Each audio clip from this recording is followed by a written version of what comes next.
Hello everyone, welcome to Vikram Hindi academy YouTube channel. इस YouTube channel में हम लोग हिंदी साहित्य के बारे में चर्चा कर रहे हैं। पिछले कक्षाओं में आधुनिक काल के अंतर्गत आने वाले युगों में भारतेंदु युग, द्विवेद युग, छायावाद युग के बारे में चर्चा किए हैं। आज हम प्रगतिवाद युग के बारे में चर्चा करेंगे। यह क्लासेस जो है कॉम्पिटिटिव एग्जाम्स के लिए बहुत बहुत उपयोगी है, इसलिए इस चैनल को सब्सक्राइब कर लीजिए, वीडियोस को लाइक कर लीजिए और शेयर भी कर लीजिए। आइए अब हम हिंदी साहित्य का इतिहास के अंतर्गत आने वाले आधुनिक काल का एक युग है प्रगतिवाद युग के बारे में चर्चा करेंगे। प्रगति शब्द का अर्थ है चलना, आगे बढ़ना, अर्थात यह वह वाद है जो आगे बढ़ने में विश्वास रखता है। प्रगतिवाद में साम्यवादी दृष्टिकोण को साहित्यिक विचारधारा के रूप में स्वीकार किया गया है। इस प्रगतिवादी युग की समय सीमा है 1936 ईस्वी से 1943 ईस्वी तक माने जाते हैं। छायावाद के पश्चात हिंदी साहित्य में नई विधाएं देखने को मिली हैं, जिनमें प्रगतिवाद, प्रयोगवाद और नई कविता सम्मिलित है। इन काव्यांदोलनों ने अपने पूर्ववर्ती काव्य संस्कारों से संघर्ष करते हुए जन्म लिया है। इन तीनों ही विधाओं में मानव व समाज की वर्तमान स्थिति को दर्शाया गया है। 1933 ईस्वी में पेरिस में प्रगतिशील लेखक संघ की स्थापना हुई, जिसने साहित्य के माध्यम से समाजवादी विचारों के प्रचार को साहित्यकार का लक्ष्य घोषित किया है। सन 1936 ईस्वी में लखनऊ में भारतीय प्रगतिशील लेखक संघ का पहला अधिवेशन हुआ, जिसकी अध्यक्षता है मुंशी प्रेमचंद ने की। मुंशी प्रेमचंद ने भाषण में घोषित किया कि साहित्य केवल मनोरंजन की वस्तु नहीं है, उसका लक्ष्य समाज का हित होना चाहिए, ऐसा कहते हैं।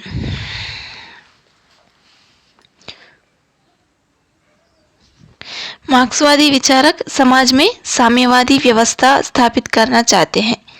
मार्क्सवादी या प्रगतिवादी साहित्य का लक्ष्य भी साम्यवादी विचारधारा का प्रचार करना तथा शोषित वर्ग को क्रांति के लिए शोषक वर्ग के विरुद्ध उकसाना है। इसलिए प्रगतिवादी कविता भी शोषण का विरोध करती है।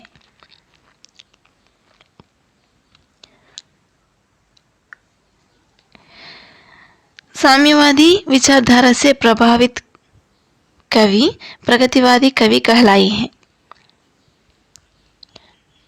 अब हम प्रगतिवादी युग की विशेषताएं सुनेंगे, यानी खास तौर पर काव्य प्रवृत्तियों पर नजर डालेंगे। पहली प्रवृत्ति है शोषण का विरोध।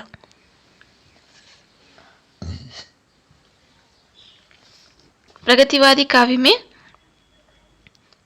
पूंजीवादी वर्ग के प्रति घृणा का भाव व्यक्त किया गया है। इन कवियों का मानना है कि पूंजीपति वर्ग निर्धनों का रक्त चूसकर खुद सुख की नींद सोते हैं। प्रगतिवादी कवि यह नहीं चाहते कि एक व्यक्ति सुखपूर्ण जीवन बिताए और दूसरा व्यक्ति जीवन की जरूरी आवश्यकताओं के लिए तरसता रहे। इसलिए प्रगतिवादी कवि शोषित वर्ग को अपने अधिकारों के प्रति सचेत करना चाहते हैं। वह शोषकों के विरुद्ध क्रांति के लिए आह्वान करते हैं। प्रगतिवादी कवियों ने शोषित और शोषक का तुलनात्मक चित्र प्रस्तुत करके सामाजिक विषमता का उद्घाटन किया है। दूसरी प्रवृत्ति है समतामूलक समाज का निर्माण। प्रगतिवादी कवि एक ऐसे समाज का निर्माण करना चाहते हैं जहां सभी को एक समान माना जाता है, उनके अधिकार और कर्तव्य एक समान हो, लोगों से किसी भी प्रकार का भेदभाव न किया जाता हो, और यह तभी संभव है जब लोग धर्म, जाति, वर्ग, भाषा इत्यादि से ऊपर उठकर मनुष्य को मनुष्य समझें, उसे किसी वर्ग विशेष से जोड़कर न देखें। इसी सामाजिक समानता की वकालत प्रगतिवादी साहित्य करता है। दूसरी प्रवृत्ति है शोषित वर्ग की दयनीय स्थिति का वर्णन। प्रगतिवादी विचारकों का मत है कि शोषक वर्ग निरंतर किसान, मजदूर व गरीबों का शोषण करके अपने लिए ऐश्वर्यपूर्ण संसाधनों को एकत्रित करता है, किंतु निम्न वर्ग अत्यधिक श्रम करने के उपरांत भी अपनी मूलभूत आवश्यकताओं की पूर्ति नहीं कर पाता और सदैव अभावग्रस्त जीवन जीने के लिए मजबूर रहता है। दूसरी विशेषता है नारी विषयक दृष्टिकोण।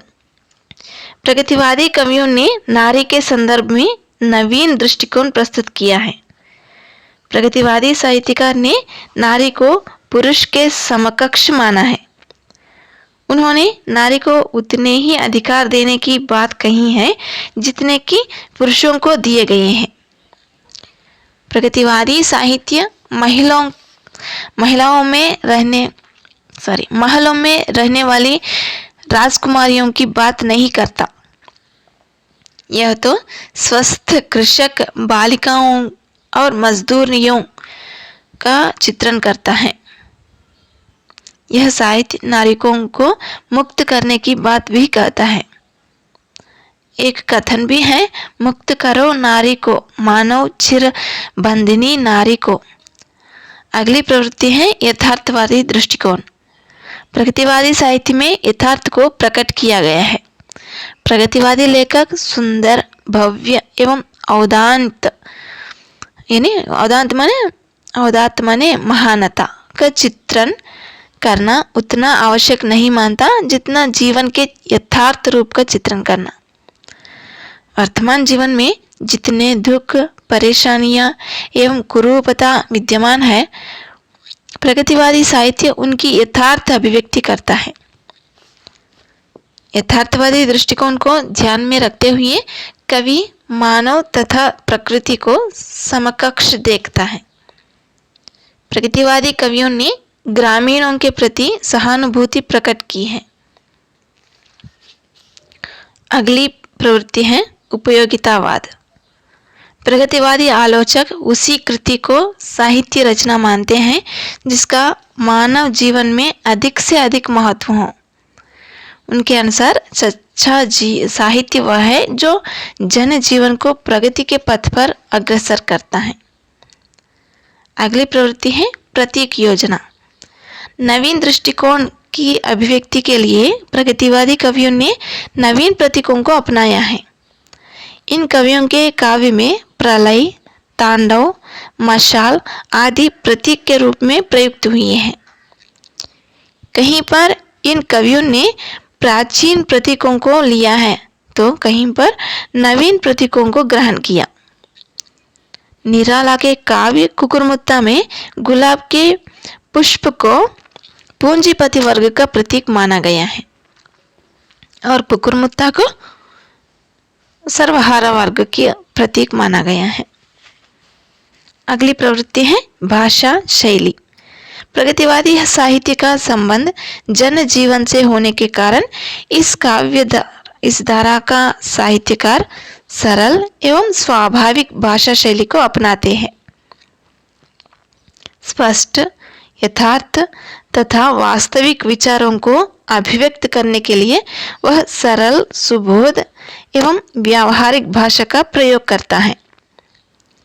परंपरागत उपमानों एवं प्रतीकों को त्याग कर नवीन विचारधाराओं को व्यक्त करने के लिए नूतन उपमानों तथा प्रतीकों की योजना करता है।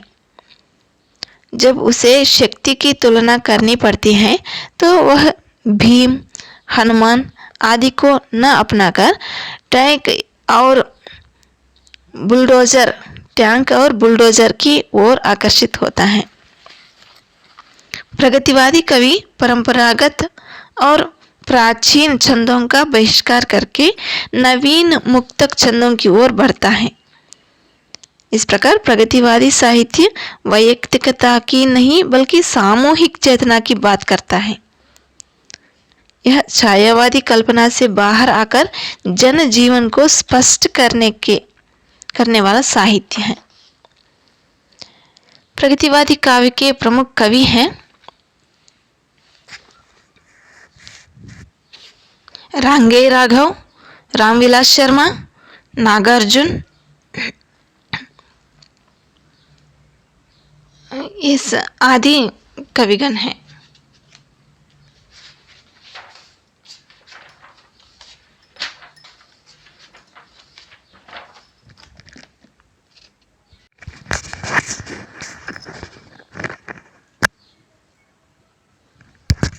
प्रगतिवादी युग के अन्य कविगण हैं रामेश्वर शुक्लांचल, केदारनाथ अग्रवाल, त्रिलोचन शास्त्री। अब इनके रचनाएं सुनेंगे। पहले रामेश्वर शुक्ल अंचल की रचना है, पिछली कक्षाओं में सुने हैं, वे छायावाद युग के अंतर्गत भी आते हैं, इसलिए पिछले कक्षाओं में सुने हैं। अब हम केदारनाथ अग्रवाल की रचनाएं सुनेंगे।